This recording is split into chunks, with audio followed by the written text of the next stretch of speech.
Hi everybody, good morning and welcome to Learn English by Azim sir. Today I'm going to teach you about past indefinite tense. आज मैं आप लोगों को past indefinite tense के बारे में पढ़ाने जा रहा हूं। तो चलिए देखते हैं पास्ट इंडेफिनिट टेंस किसे कहते हैं, क्या होता है, कैसे यूज करते हैं, कैसे बोलते हैं। आज हम लोग सारा डिटेल्स में पढ़ने जा रहे हैं और आज की बात आई होप कि आप लोग कंफ्यूज नहीं होंगे और अच्छी तरीके से सीखेंगे।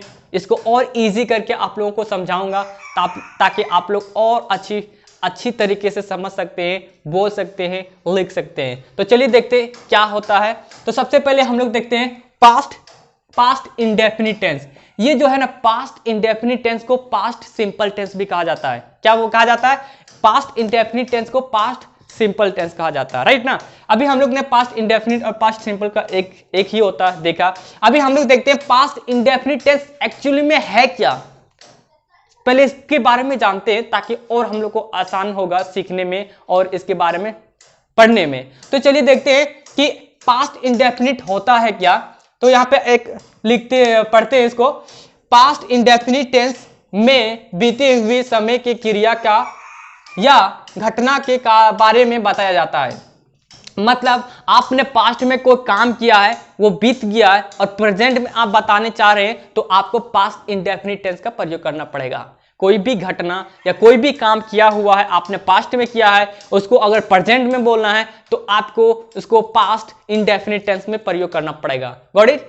Very good. चलिए अभी देखते हैं कि पास्ट इंडेफिनिट का मतलब तो हम लोग को मालूम हो गया। इसका पहचान देखते हैं कि इसको पहचाना कैसे जा सकता है। इसके वाक्य के हिंदी के वाक्य के अंत में क्या आएगा, तब हम लोगों को पता हो जाएगा कि ये पास्ट इंडेफिनिट टेंस है या दूसरा सेंटेंस। इसको आइडेंटिफाई कैसे किया जाता है। बहुत सारे स्टूडेंट को बहुत ही प्रॉब्लम रहता है, वो आइडेंटिफाई नहीं कर पाते, वो पहचान नहीं पाते हैं। अगर वो अच्छे पढ़े लिखे हैं फिर भी अगर आप उसको सेंटेंस दो ना, तो वो आइडेंटिफाई नहीं कर पाते हैं। क्यों? क्योंकि उसको पहचान ही नहीं पता कि इसमें कौन सा सेंटेंस में वाक्य के अंत में क्या आएगा, नहीं आएगा। तो इसीलिए मैं आपको पहचान के बारे में आपको बताने जा रहा हूं कि वाक्य के अंत में क्या पहचान आएगा, ताकि आप अच्छे तरीके से पहचान सकते हो, राइट ना। तो चलिए देखते हैं। यहां पे है पहचान। पास्ट इंडेफिनिट टेंस में हिंदी वाक्य के अंत में ता, था, ते, थी, ते, थे या ये, ई, आ, ई यदि शब्द आते हैं तो पास्ट इंडेफिनिट टेंस कहलाता है। देखिए, वाक्य जब भी आप कहीं पढ़ते हो, बोलते हो, ओके, और वाक्य के अंत में, हिंदी के वाक्य के अंत में अगर ये चीज आ रहे हैं तो आपको समझना पड़ेगा कि वो पास्ट इंडेफिनिट या मतलब कि पास्ट सिंपल टेंस है। तो हिंदी के वाक्य अंत में क्या आएगा? ता, था, ते, थी, ते, थे या ये, ई, आ, ई जब आएगा तो आपको समझना पड़ेगा कि वो पास्ट इंडेफिनिट टेंस है, राइट ना। अभी इसका थोड़ा रूल एंड रेगुलेशन के बारे में पढ़ते हैं, क्योंकि थोड़ा सा आपको बी केयरफुल रहना पड़ेगा। आपको थोड़ा बोलते समय आपको अपने माइंड में कुछ ध्यान रखना पड़ेगा। अगर नहीं रखते हैं तो आप गलती कर सकते हैं, राइट ना। तो वो क्या चीज है, चलिए देखते हैं। देखिए, एफर्मेटिव सेंटेंस के लिए वर्ब की सेकेंड फॉर्म का यूज किया जाता है। बिल्कुल 100% सही। मतलब आप जब एफर्मेटिव सेंटेंस बनाते हो, मतलब पॉजिटिव सेंटेंस जब आप बनाते हो, तो आपको फर्स्ट फॉर्म की प्रयोग नहीं करना पड़ेगा। आपको फर्स्ट की मतलब जो वर्ब की है वो सेकेंड फॉर्म का यूज करना पड़ेगा। जैसे कि गो का सेकेंड क्या होता है? वेंट होता है। ईट का क्या होता है? एट होता है, राइट ना। तो ऐसे आपको सेकेंड, ऐसे वाक्य में, ऐसे मतलब पास्ट इंडेफिनिट टेंस में आपको फर्स्ट वर्ब की सेकेंड फॉर्म का यूज करना पड़ेगा, राइट ना। अगर आप गलती से फर्स्ट फॉर्म का यूज कर देते हैं तो वो प्रेजेंट इंडेफिनिट टेंस में चला जाता है, राइट ना।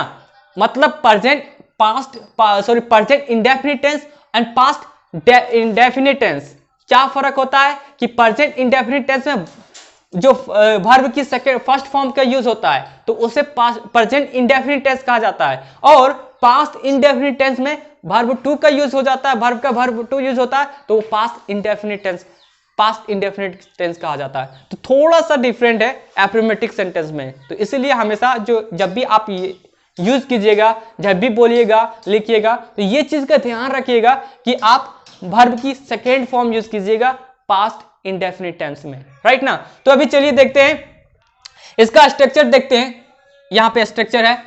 स्ट्रक्चर अगर हम लोग जान लेते हैं, सीख लेते हैं, तो इंग्लिश बोलने में और लिखने में हम लोगों को और इजी हो सकता है। हम लोग गलती नहीं कर पाएंगे ज़्यादा, क्योंकि हम लोग को एक स्ट्रक्चर रहेगा ना, हम लोग को इतना पता रहेगा ना कि सब्जेक्ट के बाद क्या लगाना है, नहीं लगाना है। तो वो चीज़ हम लोग को सीखना बहुत ही ज़रूरी है, ताकि हम लोग आसानी से बोल सकते हैं और सीख सकते हैं और लिख सकते हैं। तो चलिए देखते हैं।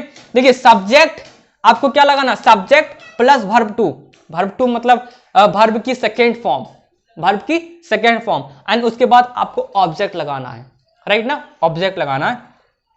तो अभी हम लोग ने सब्जेक्ट के बारे में, सॉरी स्ट्रक्चर के बारे में डिस्कशन किया। अभी हम लोग देखते हैं एग्जाम्पल में। ओके, तो सबसे पहले हम लोग देखेंगे पहला एग्जाम्पल। देखिए पहला एग्जाम्पल है मैंने खाना खाया। क्या है, मैंने खाना खाया। तो इसका सबसे पहले हम लोग क्या लिखेंगे, सब्जेक्ट, फिर verb two plus object, object, right ना। तो स्ट्रक्चर के अकॉर्डिंग बनाते हैं। तो सबसे पहले यहाँ पे एक सब्जेक्ट रखेंगे, तो सब्जेक्ट क्या है, आई है, राइट ना, आई।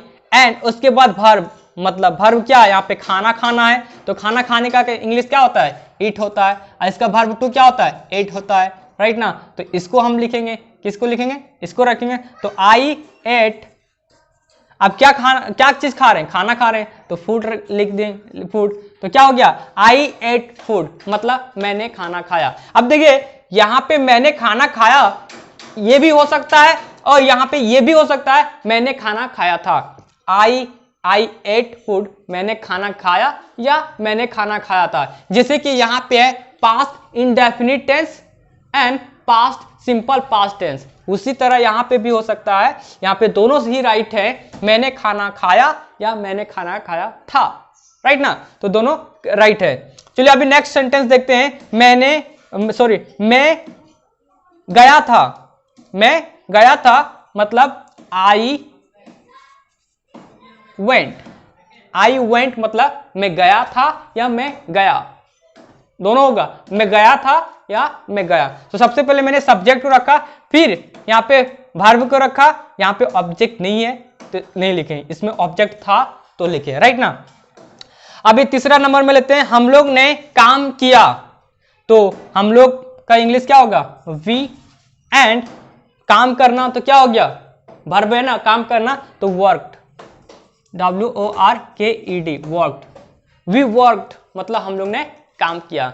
बहुत ही सिंपल है, बहुत ही आसान है। देखिए अगर हम यहाँ पे वर्ब टू नहीं रखते, वर्ब वन का रखते, तो प्रेजेंट इंडेफिनिट टेंस में जाता। क्या जाता है, प्रेजेंट इंडेफिनिट टेंस में। लेकिन यही चीज को हम वर्ब टू रख दिए तो ये पास्ट इंडेफिनिट टेंस बन गया, राइट ना। तो ये चीज को आपको हमेशा ध्यान में रखना पड़ेगा। And I am really sorry actually, beside to me the construction is going on, and because of that you will get noise, and please just avoid this noise and just focus on study, okay. Okay, next sentence देखते हैं, सीता आई। क्या है, सीता आई। तो कैसे बनेगा, चलिए देखते हैं। तो सीता क्या हो जाएगा, खेम हो जाएगा, खेम, कैम, राइट ना। तो यहाँ पे इसका फर्स्ट फॉर्म क्या है, कम, एंड सेकंड क्या है, कैम। क्या है, कैम, राइट ना, कैम। तो यहाँ सीता कैम मतलब सीता आई, राइट ना, सीता आई। अगर यहीं पे अगर फर्स्ट फॉर्म रहता तो सीता कम्स मतलब सीता आती है। लेकिन यहाँ ओ के जगह ए हो गया, मतलब सेकेंड फॉर्म हो गया, तो सीता आई या सीता आई थी, राइट ना। अभी नेक्स्ट सेंटेंस लिखते हैं, वह मेरे पास आया। तो ही आ जाएगा, ही came to me, he came to मी मतलब वह मेरे पास आया या वह मेरे पास आया था। तो चलिए नेक्स्ट सेंटेंस देखते हैं, वह मेरे पास आया, he came to me. And 6 number में देखते हैं, हम लोग वहां गए। तो हम लोग वी वेंट देयर। क्या हो गया, वी वेंट देयर मतलब हम लोग वहां गए, राइट ना। अभी नेक्स्ट सेंटेंस है, लास्ट सेंटेंस है, वह फिल्म देखता था। वह फिल्म देखता था, लास्ट में देखता था आया। देखिए यहाँ पे था ना था, ते थी, तो वो सेंटेंस भी पास्ट इंडेफिनिट टेंस में ही आपको बनाना पड़ेगा। तो यहां पे क्या, वह फिल्म देखता था, तो he watched a movie, he watched film.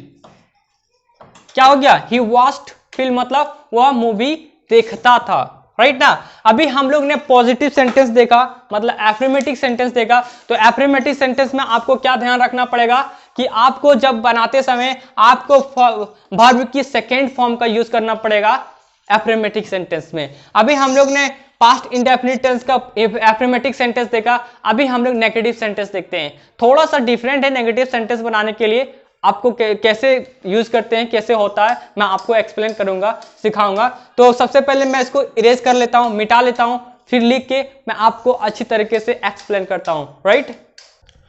Okay guys, तो मैंने लिख लिया हूं। देखिए, नेगेटिव सेंटेंस बनाने के लिए आपको क्या करना पड़ेगा, subject plus did not plus verb one plus object. आपको थोड़ा सा यहाँ पे ध्यान देने की जरूरत है।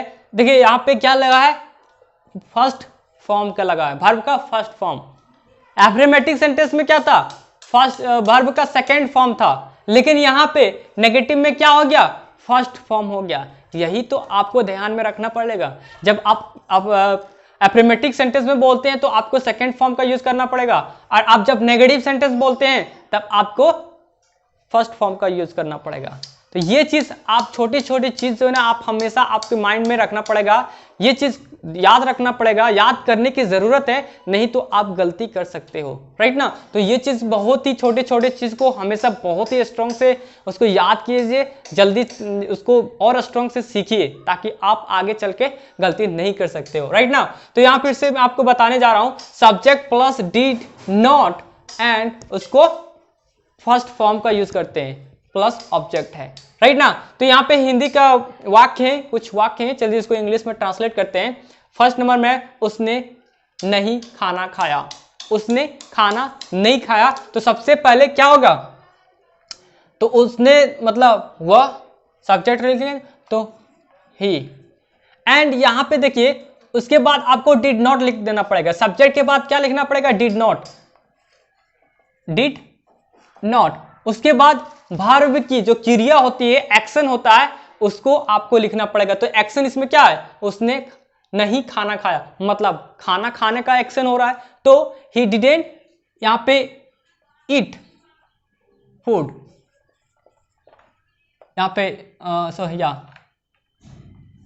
ही डिडंट ईट फूड, उसने खाना नहीं खाया, ही डिड नॉट ईट फूड। अब यहां पे देखिए इसको हम कॉन्ट्रैक्ट कर सकते हैं, कैसे कर सकते हैं, यहां डिड नॉट को हम डिडेंट भी बोल सकते हैं। क्या बोल सकते हैं, डिडेंट, ऐसे बोल सकते हैं, डिडेंट ऐसे बोल सकते हैं, he did not eat food या he didn't eat food, right ना, वेरी गुड। अब इन सेकंड सेंटेंस में देखते हैं, मैंने उसे नहीं देखा, मैंने उसे नहीं देखा, तो इसका क्या हो गया, आई सब्जेक्ट लिखे हैं, फिर डिड नॉट लगा देंगे, तो डिड नॉट को डिडेंट लिख सकते हैं, I didn't see him, I didn't see him, मैंने उसे नहीं देखा, राइट ना। तो यहां पे डिड नॉट को डिडेंट भी बोल सकते हैं, I didn't see him, right ना। अभी थर्ड नंबर में है, लड़के स्कूल नहीं गए, लड़के स्कूल नहीं गए, boy did not go to school, तो क्या होगा, boy did not go to school, boy did not go to school, लड़के स्कूल नहीं गए। तो यहां लड़के है, आई एम सॉरी, यहां पे एस लगा देंगे, boys did not go to school, मतलब लड़के स्कूल नहीं गए। ओके, अभी नेक्स्ट सेंटेंस में देखते हैं, लास्ट सेंटेंस में, उसने पुस्तक नहीं खरीदा, उसने पुस्तक नहीं खरीदा। सबसे पहले हम लोग सब्जेक्ट रखेंगे, तो उसने को हो जाएगा ही, एंड इसको डिड नॉट को डिडेंट बोल सकते हैं, डिडेंट, ही डिडेंट, एंड यहां एक्शन क्या हो रहा है, खरीदना, तो खरीदना को इंग्लिश में क्या करते हैं? बाय। ही डिडंट बाय पुस्तक, he didn't buy a book. He didn't buy a पुस्तक, उसने पुस्तक नहीं खरीदा, राइट ना। He didn't buy a book मतलब उसने एक किताब नहीं खरीदा, मतलब उसने किताब खरीदा ही नहीं। अभी यहां पे देखते हैं इंट्रोगेटिव सेंटेंस। नेगेटिव सेंटेंस देख लिया, अभी हम लोग इंट्रोगेटिव सेंटेंस देखते हैं ताकि हम लोग और अच्छी तरीके से सीख सकते हैं। देखिए इंट्रोगेटिव सेंटेंस का सबसे पहले हम लोग स्ट्रक्चर देखते हैं। डिड से स्टार्ट होगा, क्या होगा? डिड से स्टार्ट हो गया, डिड प्लस सब्जेक्ट, डिड के बाद सब्जेक्ट आएगा एंड यहां पे भी फर्स्ट फॉर्म का यूज होगा, यहां पे भी वर्ब का फर्स्ट फॉर्म यूज होगा।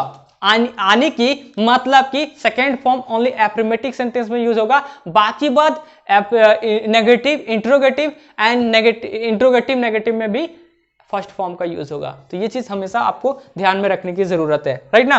उसके बाद फर्स्ट फॉर्म प्लस आप जो भी डालना चाहते हैं ऑब्जेक्ट डाल सकते हैं। तो चलिए एग्जांपल बनाते हैं। एक चीज और आपको हमेशा ध्यान में रखिए, जब डीड आएगा ना तो वो इंग्लिश में डीड से स्टार्ट होगा सेंटेंस, तो उसका हिंदी का जो वाक्य होगा ना वो क्या से स्टार्ट होगा। देखिए यहाँ से क्या से स्टार्ट हुआ ना, तो यहाँ पे भी डिड सब जो होगा डिड से ही स्टार्ट होगा, राइट ना। चलिए देखते हैं, यहाँ पे है क्या आपने कोशिश की, तो सबसे पहले यहाँ डिड लगाएंगे, क्या लगाएंगे? डिड। डिड के बाद क्या है? सब्जेक्ट, तो यहाँ पे है क्या आपने, तो आपने मतलब you, did you try, did you try, क्या आपने कोशिश की? डिड यू ट्राई मतलब क्या आपने कोशिश की, राइट ना। तो क्या लिखें? सबसे पहले डिड लिखें, उसके बाद सब्जेक्ट लिखें, उसके बाद फर्स्ट फॉर्म लिखें, उसके बाद यहाँ पे ऑब्जेक्ट रहता, तो यहाँ पे अगर इट लगा देंगे तो ऑब्जेक्ट हो जाएगा। तो डिड यू ट्राई इट, क्या आपने इसे ट्राई किया, कोशिश किया, राइट ना। अभी नेक्स्ट सेंटेंस में देखते हैं, क्या लड़के स्कूल गए, ठीक है ना। तो did boys go to school, go to,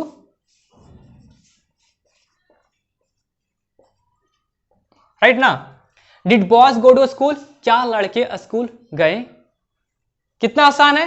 पहले आपको क्या बोल देते हैं कि डिड यहां अगर इंग्लिश से इस सेंटेंस के फर्स्ट में स्टार्ट होगा तो उसका हिंदी का वाक्य का फर्स्ट वाला क्या होगा? क्या होगा, राइट ना। फिर से देखिए, यहां से डिड से स्टार्ट हुआ, यहां क्या से स्टार्ट हुआ, यहां पे भी डिड से स्टार्ट हो रहा है, यहां पे भी क्या से स्टार्ट होगा। तो यानी कि मतलब जो भी इंट्रोगेटिव सेंटेंस रहेगा ना, जो फर्स्ट में कोई भी चीज मतलब ये जो जैसे कि डिड हो गया, डस हो गया, डू हो गया, एम हो गया, इज हो गया, आर हो गया, ये चीज से स्टार्ट होगा ना तो उसको हिंदी के वाक्य में भी क्या से स्टार्ट होगा, राइट ना। तो यहाँ पे डिड का बना रहे हैं तो यहाँ पे क्या से स्टार्ट हो रहा है, राइट ना। अभी नेक्स्ट सेंटेंस देखते हैं, क्या मैंने झूठ बोला था, तो डिड आई, सबसे पहले डिड लिखेंगे, उसके बाद सब्जेक्ट लिखेंगे, डिड आई टेल लाई, क्या मैंने झूठ बोला था, did I tell a lie, did I tell a lie, क्या मैंने झूठ बोला था, राइट ना। अभी नेक्स्ट सेंटेंस देखते हैं। नेक्स्ट सेंटेंस, क्या मैं वहां गया था, तो did I go to there मतलब क्या होता है? वहां होता है, राइट ना। Did I go to there, क्या मैं वहां गया था, did I go to there.